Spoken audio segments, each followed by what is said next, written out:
In this video, we're going to look at what happens when we lift a surface parcel. This is shown schematically on the right. Take a parcel of air near the surface and lift it along a dry adiabatic lapse rate. Lift it to with its surface value of mixing ratio. Where the two lines intersect, we have the lifting condensation level. But if the parcel of air is still cooler than its environment, in order for cloud to form, we need to continue to force it upwards. And until we reach the level of free convection, where parcels are freely convecting due to positive buoyancy, any cloud that forms between the LCL and the LFC will be stratus cloud. Above the LFC and below the equilibrium level, or the level of neutral buoyancy, will form cumuliform cloud, and depending upon the depth it'll be cumulus or cumulonimbus. In this case it's a cumulus cloud. So, to summarise, between the LCL and the LFC, parcels have negative buoyancy and have to be forced upwards in order for cloud to condense. But between the LFC and the EL, the equilibrium level, parcels have positive buoyancy because they're warmer than the environment, and therefore we get the formation of convective type cloud. Here's a question. Is the equilibrium level always the top of a convective cloud?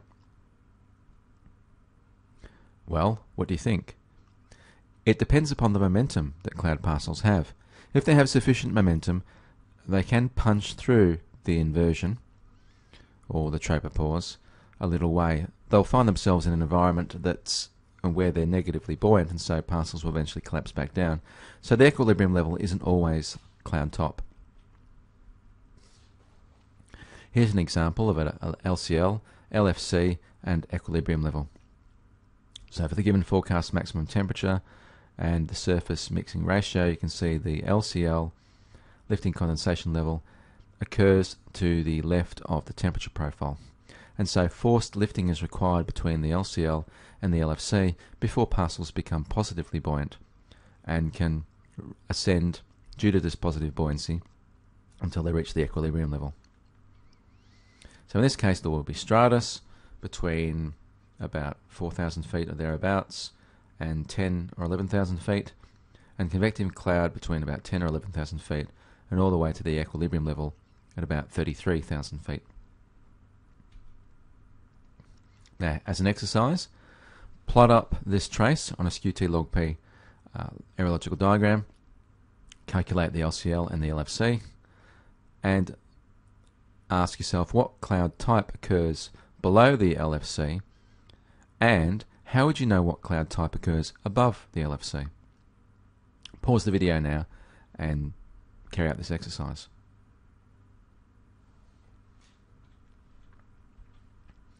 Well, how did you go? Here's a suggested answer. We see that the LCL occurs to the left of the profile, and so it's going to be stratiform cloud between that and the LFC. The LCL occurs at about 940 hectopascals and the LFC at about 800 hectopascals. So what can cause the lift needed for a parcel to reach the LCL or the LFC? Well, we'll look at that in the subsequent video. So 940 is our LCL, 800 is our LFC. We get stratus cloud between the LCL and the LFC, but we don't know what type of cloud we've got until we can calculate the height, in particular, of the minus 20 degrees Celsius level, which will tell us whether or not we have electrification. In other words, are we going to get thunder and lightning or not?